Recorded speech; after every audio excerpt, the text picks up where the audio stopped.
الله أكبر الله أكبر الله أكبر الله أكبر كبيرا والحمد لله كثيرا وسبحان الله بكرة وأصيلا الله أكبر الله أكبر ولله الحمد الله أكبر كلما أحرموا من الميقات وكلما لبى الملاقون وزيدت الحسنات الله أكبر كلما دخلوا فجاج مكة كلما دخلوا فجاج مكة آمنين وكلما طافوا بالبيت الحرام وسعوا بين الصفا والمروة ذاكرين الله مكبرين والله أكبر كلما وقفوا بعرفة خالدين محللين وداعين الله أكبر كلما وقفوا بالمشعر الحرام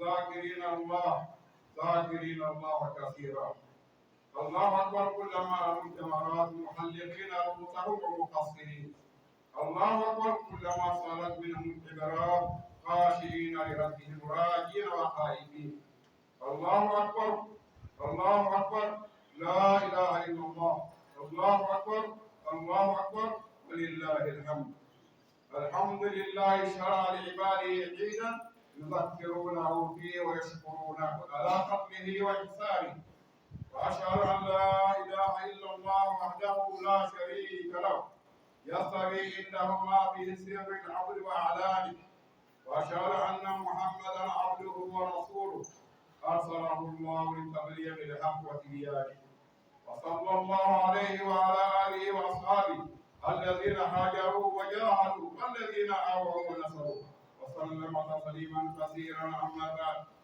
أيها الناس اتقوا الله تعالى واشكروه على نعمه العظيمة واعلموا أن يومكم هذا هو يوم الحج الأكبر جعله الله عيدا لأهل الإسلام يأتي بعد يوم عرفة الذي يؤدي الحجاج فيه الركن الأعظم من أركان الحج كما قال صلى الله عليه وسلم الحج عرفة ويوم عرفة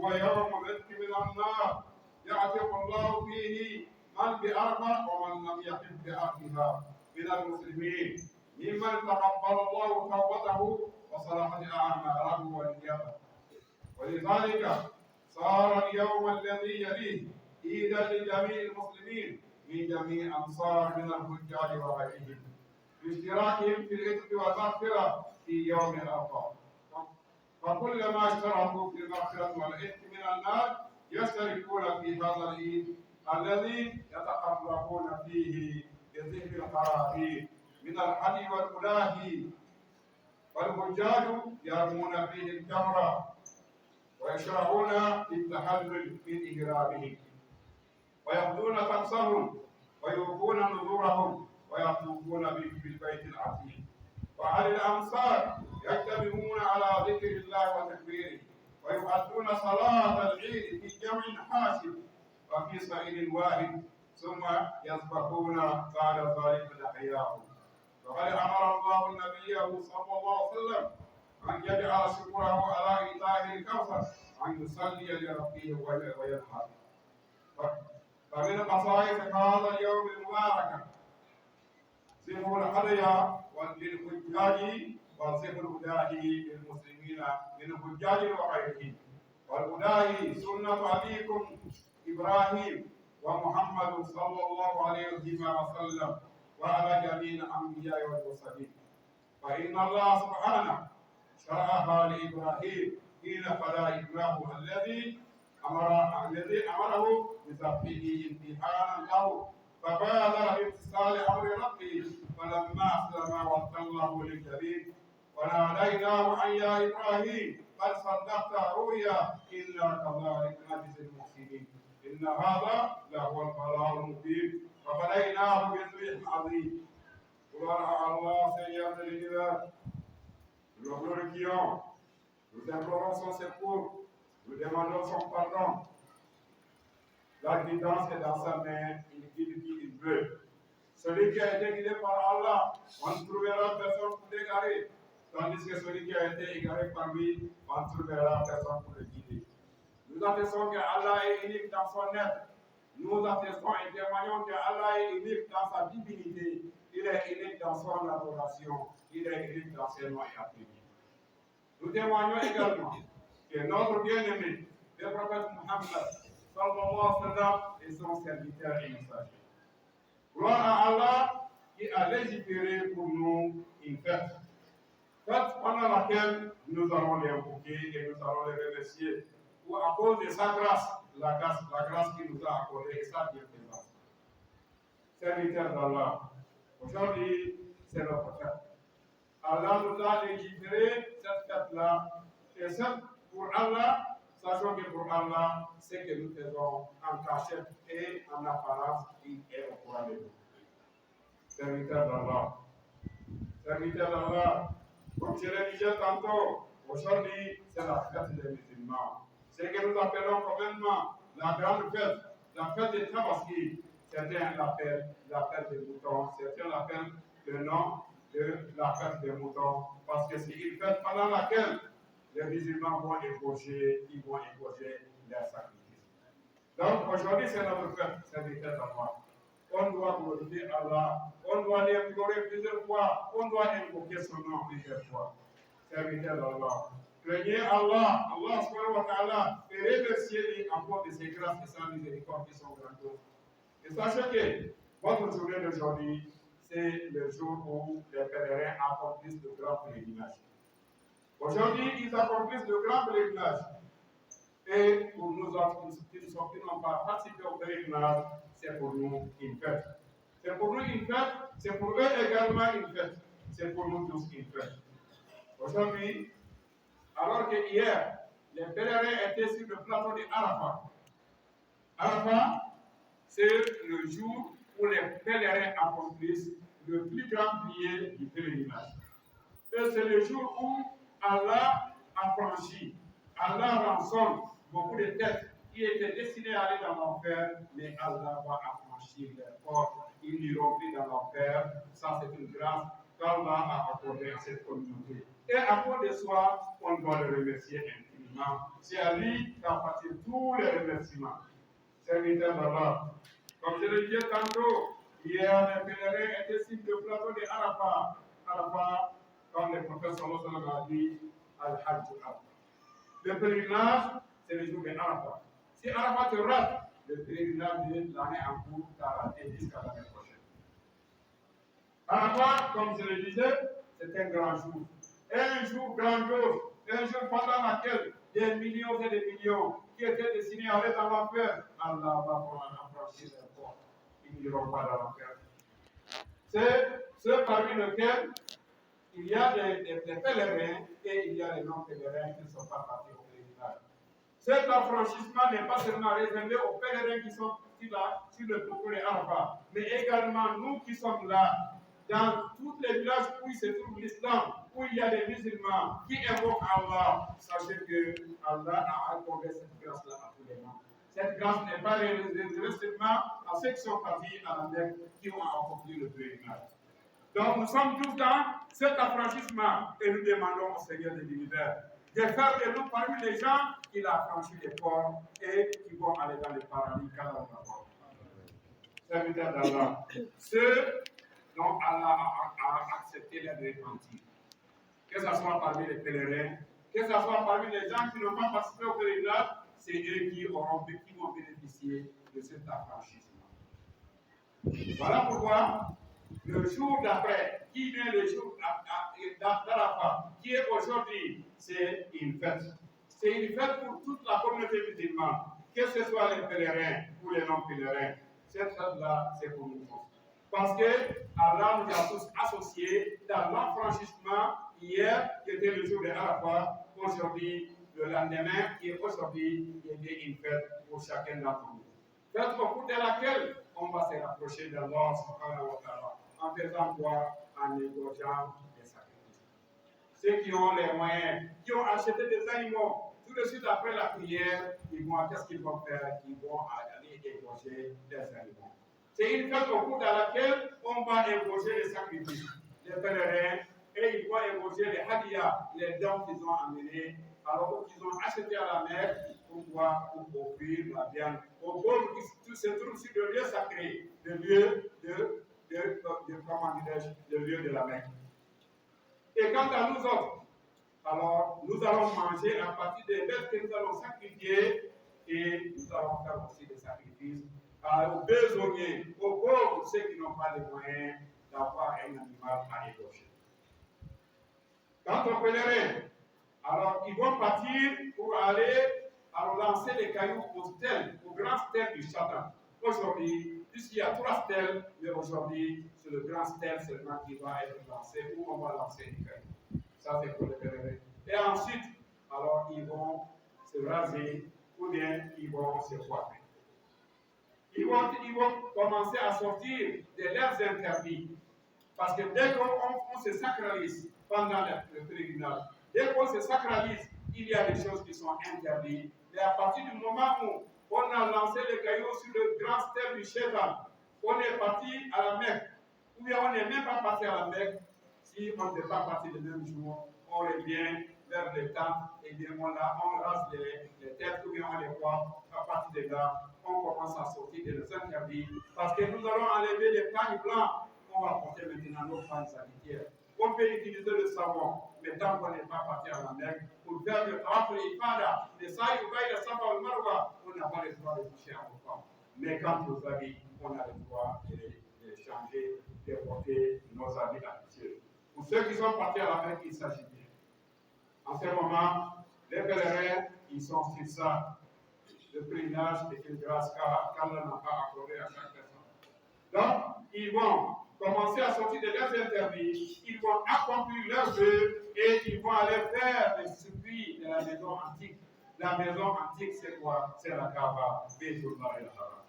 Quant à nous autres qui ne sont pas partis à la Mecque, nous allons nous rassembler pour invoquer le nom d'Allah, pour le glorifier, pour prononcer sa grandeur, en faisant quoi? En faisant la prière et dans un monde immense, dans une assemblée immense où il y a beaucoup de gens, sur une même place, et ensuite, après ça, nous allons aller égorger nos sacrifices. Nous allons aller égorger nos sacrifices. Sacrifice qu'Allah a recommandé à son messager de le faire. Il a recommandé de le faire en guise de remerciement parce qu'Allah lui a donné le passé des actes comme ça. Lorsque le prophète sallallahu alayhi wa sallam, Allah lui a annoncé qu'il lui a offert le passé des actes comme ça. Dans le chapitre Inna Atayna al-Kawsar, qu'est-ce que Allah lui a dit? Prie pour ton Seigneur et ensuite immole et gosse l'animal alors que tu as pour l'occasion. C'est ça que nous allons faire. Donc c'est la sunna de notre bien-aimé, de nos deux bien-aimés. Tous les envoyés des prophètes sont nos bien-aimés. Donc Ibrahim alayhi salam et Muhammad sallallahu alayhi wa sallam. C'est leur sunna que nous allons faire revivre. Après la prière tout de suite. Et après avoir terminé avec la khutbah, beaucoup de gens sont pressés pour aller avant que l'imam ne termine la khutbah. Or, les animaux, on doit égorger ça après la prière et quand l'imam aura terminé ses deux khutbahs. C'est en ce moment qu'on a le droit d'aller égorger. Au temps du prophète sallallahu alayhi wa sallam, les gens qui étaient pressés, qui sont allés égorger avant, les prophètes après la prière avaient des animaux qui étaient déjà égorgés. Les prophètes les ont recommandé de remplacer ces animaux-là par d'autres animaux. Ce qu'ils avaient égorgé avant la prière, ça c'est une simple viande. Mais le sacrifice, c'est ce qu'on égorge après la prière. Voilà pourquoi il ne faut pas se presser. Dans l'école maléfique même, il est dit que c'est l'imam premier qui doit égorger avant que les autres n'égorgent. Mais les gens sont tellement pressés. Si cela n'y est pas, on doit se patienter jusqu'à ce que l'imam termine avec ses deux khutbahs pour ensuite aller éprouver son sacrifice à la maison. Donc, comme je le disais, c'est la sunna de notre prophète Muhammad et c'est la condition de notre père Ibrahim alayhi salam. Donc, c'est ce qu'on va accomplir aujourd'hui. Parmi les particularités de ce jour, comme je le disais, c'est de pèlerins vont égorger les hadiyas, les sacrifices, les dons qu'ils ont achetés, et quant à nous autres, nous allons égorger nos sacrifices. C'est là où on se trouve. Que ce soit dans ton village ou bien là où tu résides, tu as le droit de déposer l'animal que tu as acheté pour l'occasion. Comme je le disais, ce sacrifice-là, c'est la sunna, c'est la condition d'Ibrahim et c'est la sunna du prophète Muhammad. Sallallahu alayhi wa sallam, serviteur d'Allah. Allah a récupéré cette sunna-là. Si le prophète Ibrahim, notre père Ibrahim, pour une occasion, Allah a éprouvé le prophète Ibrahim alayhi salam. Ibrahim a attendu l'âge de plus de 80 ans, il n'a pas eu d'enfant. Et lorsque Allah lui a donné un enfant, son premier enfant du nom d'Ismaïl. Quand Ismaïl a atteint l'âge où l'enfant est content, le père est content de son fils, c'est à ce moment que Allah ordonne à Ibrahim d'égorger Ismaïl. Allah ordonne à Ibrahim d'égorger son fils Ismaïl. Son fils, puisqu'il a eu, alors qu'il avait plus de 80 ans, c'était une épreuve. Mais quand Ibrahim, il a annoncé la nouvelle à son enfant, tous les deux se sont soumis. L'enfant a dit, mon père, fais ce que Allah t'a ordonné. Qui va me trouver parmi les nations? Les deux se sont soumis. Et quand Ibrahim a fait toucher son fils Ismaïl, le visage vers la terre ou le gosier vers la nuque, Allah l'a interpellé. Ya Ibrahim, Ibrahim qui a confirmé la vision que c'était montrée. Il a confirmé. Donc, il a confirmé, c'est ainsi que nous récompensons les bienfaits. Allah a envoyé, Allah a ordonné à l'ange Jibril d'amener un bélier depuis le ciel pour aller le mettre à Ibrahim, de l'égorger à la place de son fils Ismaël. Alors Allah a affranchi Ismaël qui devait être égorgé, Allah l'a affranchi. Allah ne voulait pas qu'il égorge Ismaël, mais Allah a éprouvé l'homme. Qu'est-ce qu'il a fait? Il a éprouvé pour voir, il le savait déjà, mais pour voir que est-ce que Ibrahim, quelle que soit l'épreuve que je vais lui montrer, est-ce qu'il est en mesure de le faire? Ibrahim s'est soumis à l'autre, à ce que Allah lui a recommandé, et le fils également s'est soumis. Les deux se sont soumis, alors la grâce d'Allah est venue. Allah a fait descendre un bélier, un gros mouton depuis le ciel, pour le remettre à Ibrahim. Ibrahim égorge cet animal-là à la place de ton fils Ismaël. C'est cette sunna-là que le prophète a fait revivre depuis qu'il a émigré de la mer pour aller en Médine. Il le faisait chaque année. Et c'est cette sunna-là que nous allons aussi faire revivre. Donc, sachant que ce que nous faisons là, c'est la sunna du prophète Ibrahim et de notre bien-aimé, le prophète Muhammad. Parce que les Sahaba, quand ils ont posé la question au prophète Muhammad, ces animaux-là que nous avons posés là, c'est quoi? Le prophète a dit, c'est la sunna du père Ibrahim. Ils ont posé la question, quelle est notre part dedans? Qu'est-ce que nous, on doit dire comme intérêt? Le prophète a dit, sachez que chaque poil, ou bien, alors chaque laine de la bête que vous allez égorger, vous avez une récompense. Des milliards et des milliards de récompenses pour ceux qui vont égorger le sacrifice ces jours de la fête.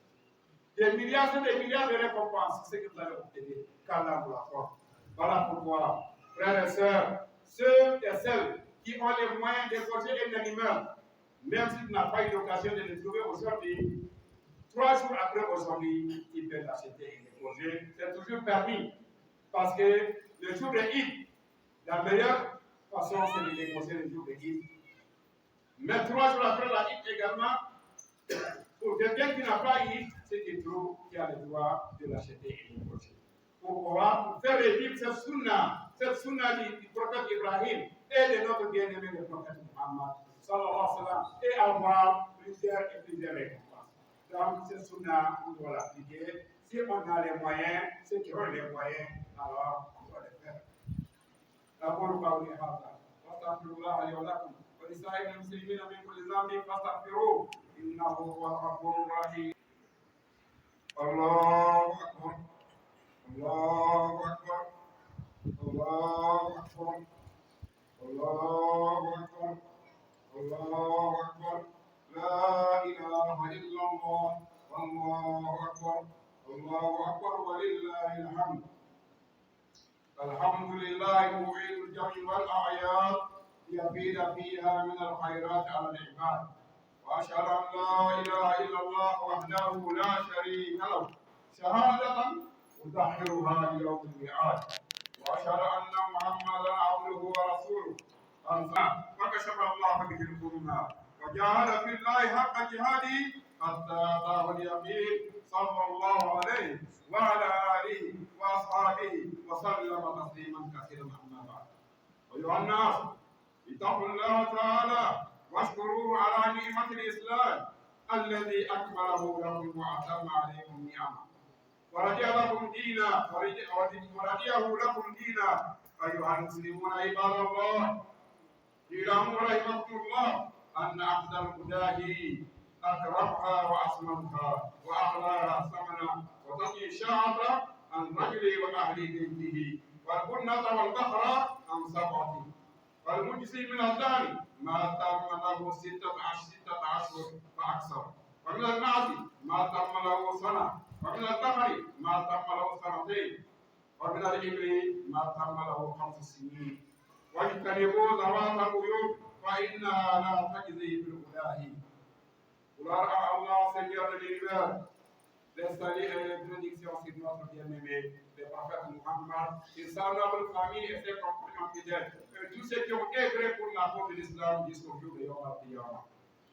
Serviteur d'Allah, je témoigne qu'il n'y a aucune divinité digne d'adoration, vraie et digne d'adoration si ce n'est qu'Allah, le seul sans associé. Un témoignage que je le garderai jusqu'au jour où le terme est fixé, qui est le jour de Yom al-Qiyamah. Je témoigne également que Muhammad sallallahu alayhi wa sallam est son serviteur et messager. Allah lui a envoyé en guise de miséricorde pour l'humanité tout entière. C'était les dépôts qu'Allah lui a donné, le prophète a émis les dépôts. Il a été sincère envers sa communauté. Tout ce qui peut nous amener le bonheur dans cette vie ici-bas et dans l'au-delà, le prophète l'a dit et éclairci. Tout ce qui peut nous amener le malheur dans ce monde ici-bas et dans l'au-delà, le prophète sallallahu alayhi wa sallam l'a dit et éclairci. Donc il a transmis le message, il a été sincère envers nous. Allah lui a envoyé en guise de miséricorde pour l'humanité tout entière. Serviteur d'Allah. Le prophète sallallahu alayhi wa sallam a éclairé toutes les choses qui étaient obscures, les prophètes ont tout éclairé. Et il a fait le combat, il a lutté pour la cause d'Allah, jusqu'à ce que la certitude lui est parvenue. Jusqu'à ce qu'il est décédé, serviteur d'Allah. Craignez Allah comme il mérite d'être craint et remerciez-le. À cause de la miséricorde, la première miséricorde c'est quoi? C'est la miséricorde de l'islam. Celui qui a eu la chance d'être musulman, Allah t'a donné le bonheur de ce bas monde. Et il a aimé pour toi les bonheurs de l'au-delà aussi. Regardons à côté de nous. Des gens qui sont comme nous, qui sont comme nous, qui sont des personnes, mais ils n'ont pas la chance d'être musulmans. Nous qui avons eu cette chance-là, profitons de l'islam, profitons de la grâce qu'Allah nous a accordée. Et on doit le remercier infiniment pour cette grâce qu'il nous a accordée et qu'il a privé certaines personnes qui sont des personnes comme nous, des êtres humains comme nous. Serviteurs d'Allah. Serviteurs d'Allah, sachez qu'Allah vous accorde sa miséricorde que le meilleur sacrifice. Le meilleur sacrifice qu'on doit efforcer le jour de la fête, c'est la plus belle qualité. C'est la plus belle qualité. C'est l'animal qui est plus gras, qui a plus de grâce, qui a plus de graisse. L'animal qui a plus de graisse. Et ensuite, l'animal qui coûte cher. C'est ça le meilleur animal. Qu'on doit efforcer le jour de la fête, si Allah vous donne les moyens. C'est un novain suffit pour un homme et sa famille. C'est-à-dire un cabri ou un mouton suffit pour un homme et sa famille. Et quant à la vache, ou bien au bœuf, ou bien au chameau, pour cette personne, cela suffit. Il est permis à cette personne de s'associer, de cotiser de l'argent pour acheter soit un bœuf ou bien une vache, si c'est la femelle, ou bien un chameau, si nous sommes dans un pays où il y a des chameaux pour les bergers. Cela suffit comme sacrifice pour cette personne. Mais en ce qui concerne le problème d'âge, quel âge chaque animal doit avoir avant de l'égorger? Les moutons, comme on l'a dit hier, doivent avoir au minimum 6 mois ou plus. 6 mois ou plus. Même si le mouton est grand, même si le mouton est gras, s'il n'a pas atteint 6 mois, il ne doit pas être utilisé comme sacrifice. Et quant au cabri, le cabri doit avoir 1 an. Si le cabri n'a pas 1 an, il ne doit pas être sacrifié. Si c'est la vache ou bien le bœuf, si c'est la vache ou le bœuf, alors il doit avoir obligatoirement 2 ans ou plus. S'il n'a pas 2 ans, il ne peut pas être utilisé comme sacrifice.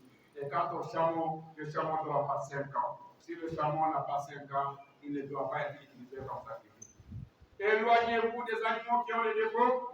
Éloignez-vous des animaux qui ont les défauts. Parce qu'il y a des grands défauts qu'on a cités hier. Quand l'animal a ça, on ne doit pas le sacrifier. Il n'est pas permis d'égorger un animal borgne. Un animal qui a perdu un œil, et quand il est aveugle, c'est encore beaucoup plus. Il n'est pas permis d'égorger un animal qui boite, un animal qui a été blessé, qui boite.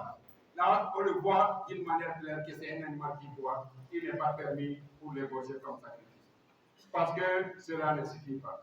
Un animal malade, on voit la maladie. La maladie est voyante, telle que la gale. L'animal, quand ça a la gale, on voit des boutons sur son corps. Un animal qui a la gale, un animal qui est malade, ou bien un animal qui a atteint la fièvre il a atteint. Quand on le voit, on sent déjà que l'animal-là est malade, on ne doit pas l'utiliser comme sacrifice. Et on ne doit pas utiliser aussi un animal qui est maigre, qui n'a pas de graisse. Un animal qui est maigre, qui n'a pas de graisse, on ne doit pas l'utiliser comme sacrifice parce que cela n'est pas suffisant. Donc, il y a 7 grands défauts qui font en sorte que l'animal ne doit pas être utilisé comme sacrifice. Un animal aussi qui a les cornes cassées ou bien qui a les oreilles coupées, si on trouve un autre, c'est mieux. Mais si on n'en trouve pas, on peut l'utiliser. Donc quand on est en train de dégorger, il est très important de savoir au moment où on égorge, comment on égorge l'animal. Et quand on égorge l'animal, qu'est-ce qu'on doit dire? Il est important de l'apprendre et de le savoir et l'appliquer. Donc on dit, Bismillah, Allahu Akbar, Allahumma inna hadha minka wa lak. Wa talfaz bi-niyyati fayaqul an fulan. On cite les noms de celui pour qui on égorge l'animal. Bismillah, Allahu Akbar, Allahumma hadha minka wa lak. وتقبله اللهم تقبله عن فلان ابن فلان ou bien en fulan papa. Il est important de savoir ça. Quand on égorge l'animal, on l'applique. Et on doit avoir pitié des animaux que nous égorgeons. Quand il veut égorger un animal, il faut le faire avec un couteau qui est tranchant. Mais il ne faut pas le faire avec un couteau qui n'a pas été aiguisé, qui n'est pas tranchant, qui fait le va-et-vient. C'est une manière de torturer le plus l'animal. Le prophète, comme on l'a dit, a été envoyé en guise de miséricorde pour l'humanité tout entière. Pas seulement pour les hommes, mais aussi pour les animaux, pour les volailles, pour les reptiles et pour toutes les créatures. Il nous a recommandé que si on veut égorger l'animal, on doit le faire avec un couteau tranchant, un couteau qu'on a aiguisé. On fait une fois ou bien pas seulement la tête. Mais faire avec un couteau qui n'est pas tranchant, qui fait le va-et-vient, c'est une manière de torturer l'animal qui paraît. Et lorsque on a beaucoup d'animaux qu'on veut égorger, au moment où on égorge l'autre, les autres, on doit les mettre à côté, ils ne doivent pas voir. Parce que dès qu'ils vont nous voir en train d'égorger le premier, ils vont avoir des soucis. Ils vont être torturés d'abord avant d'être égorgés. Le prophète a interdit ça. Quand on égorge l'animal, ça ne doit pas se faire en présence des autres animaux qui vont être aussi égorgés. On doit les cacher et ensuite on les égorge aussi. Ça, c'est une manière d'avoir pitié d'eux aussi. Donc, on doit avoir pitié de l'animal. Comme le prophète a dit, il faut éviter ton couteau et il faut avoir pitié de la bête que tu vas égorger. Serviteur d'Allah, comme on l'a dit hier, lorsqu'on égorge le sacrifice, on doit les partager en 3. La famille mange une partie aux pauvres et une partie aux amis et aux voisins. C'est comme ça qu'on va le faire. Si la viande n'est pas suffisante, la famille a mangé tout, il n'y a pas de problème. Si tu sacrifies tout aussi, tu achètes la viande pour la famille, tout ça, il n'y a pas de problème. Mais si on les divise en 3, c'est plus mieux. Serviteur d'Allah, le moment de l'égorger, comme on l'a dit, c'est après la prière des fêtes. Et après les 2 khutbahs, c'est à ce moment qu'on doit égorger. Mais si on le fait avant, on doit le remplacer par un autre animal. serviteurs d'Allah. Nous allons nous contenter de ce qu'on a dit, parce que les gens doivent retourner pour aller égorger les animaux, tout en priant le Seigneur de l'univers. Tout en priant le Seigneur de l'univers, qu'il nous garde toujours unis. Qu'Allah nous garde toujours unis. Qu'Allah nous garde toujours unis. Comme vous le savez très bien, notre communauté a été beaucoup éprouvée. Notre communauté a été beaucoup troublée pendant cette année. La communauté a été beaucoup troublée, il y a eu beaucoup de troubles. Mais tout ça, c'est la faute de Satan. Satan ne veut pas nous voir unis, parce qu'unis, nous allons avoir la force. Voilà pourquoi Satan cherche à nous diviser, à s'aimer la zizanie, la mésentente, l'animosité entre les frères musulmans. Alors que la force de la religion, la force de l'islam a toujours résidé dans quoi? Dans l'unité. Qu'Allah nous garde toujours unis. Les autorités qui ont été placées au-dessus de nous, le chef de la communauté et aussi le secrétaire exécutif du Conseil supérieur des affaires islamiques, ainsi que le grand imam le grand imam du Gabon, qui ont été nommés, nous demandons à la Subhanahu qu'Allah les assiste. Qu'Allah les assiste. Qu'Allah les donne la force de supporter la lourde charge qu'on les a confiée. Qu'Allah les assiste et guide leur peau, et qu'Allah les assiste et guide leur pas vers la bonne direction. Qu'Allah les donne des conseillers qui veulent les ordonner à faire du bien et à les interdire de faire du mal. La personne est humaine, mais souvent, ce sont des conseillers qui te mettent sur la voie. Si Allah demande à Allah de les donner des bons conseillers, qui vont les donner des bons conseils. Et nous demandons à nous tous aussi de rester unis, quel que soit celui qui a eu la chance d'être à la tête des musulmans. Prions pour lui. Un tabi'in parmi les tabi'in. Donc lui, ici, Allah m'avait donné un doua que je sais que ce doua va être exaucé. Quand Allah va l'accepter, je vais l'accorder pour toi, pour l'émir, pour celui qui est à la tête des musulmans. Parce que si lui devient quelqu'un qui est bien, la communauté sera toujours mais si c'est le contraire, ce serait aussi le contraire. Donc faisons doua pour nos autorités, faisons doua pour eux, parce que s'ils sont bien, ce bien-là va être répandu sur nous tous. Allahumma a'izz al-islam wal muslimin. Allahumma a'izz al-islam wal muslimin. Wa adhill ash-shirk wal mushrikeen. Wa dammir a'da' ad-din. Wa ansur ibadak al-muwahhidin. Allahumma salli ala Muhammad wa ala ali Muhammad. كما صليت على ابراهيم وعلى ال ابراهيم وبارك على محمد وعلى ال محمد كما باركت على ابراهيم وعلى ال ابراهيم انك حميد مجيد. اللهم اعز الاسلام والمسلمين، اللهم اذل الشرك والمشركين، اللهم اعز الاسلام والمسلمين، اللهم اذل الشرك والشرك، اللهم اذل الكفر والكافرين، اللهم اذل الكفر والكافرين ودمر اعداء الدين وانصر عبادك الموحدين. اللهم اعنا على ذكرك وشكرك وحسن عبادتك. اللهم اعنا على ذكرك وشكرك وحسن عبادتك. اللهم اعنا على ذكرك وشكرك وحسن عبادتك. اللهم صل على محمد وعلى ال محمد كما صليت على ابراهيم وعلى ال ابراهيم وبارك على محمد وعلى ال محمد كما باركت على ابراهيم وعلى ال ابراهيم انك حميد مجيد.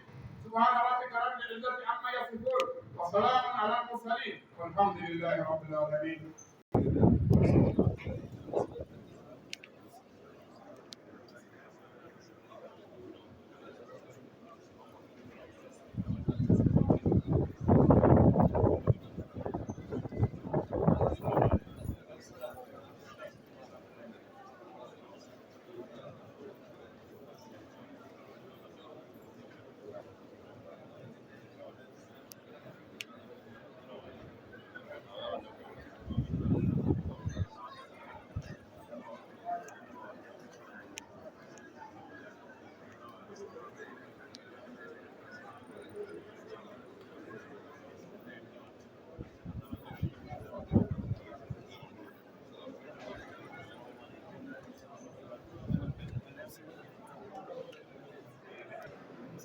L'imam vient à peine de prêcher, quel conseil toi tu peux donner à la jeunesse musulmane?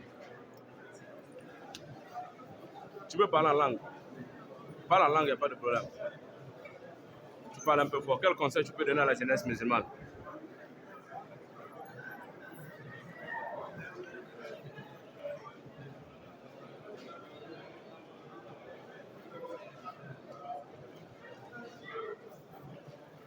Ok, merci beaucoup. Ok, merci. Ça, c'est ça, là.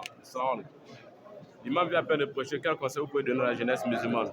Ok, shukran. Barakallah fait prêcher. Quel conseil vous pouvez donner à la jeunesse musulmane? Vous pouvez parler en langue, vous pouvez parler en français, il n'y a pas de problème. Donnez un conseil à la jeunesse musulmane. Non, allez-y, monsieur. Lui, il va parler à son tour. Moi, je ne peux pas parler, moi, là, pardon. Ok, Moi, je ne tenez. peux pas parler.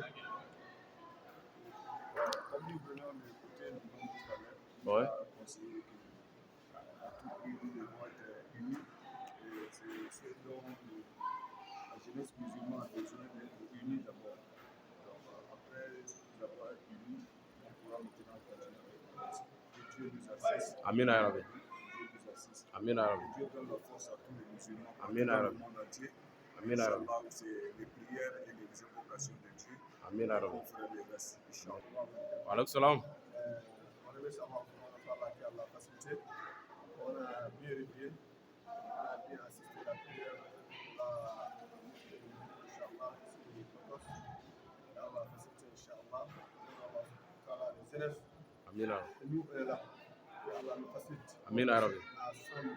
Amin ya Rabbi. Unis. Amin ya Rabbi. Vraiment soudés. Amin ya Rabbi. Et vraiment, c'est lui qui fait la force. Amin ya Rabbi. Vraiment, Allah subhanahu wa ta'ala qui a le guide. Amin ya Rabbi. Béni.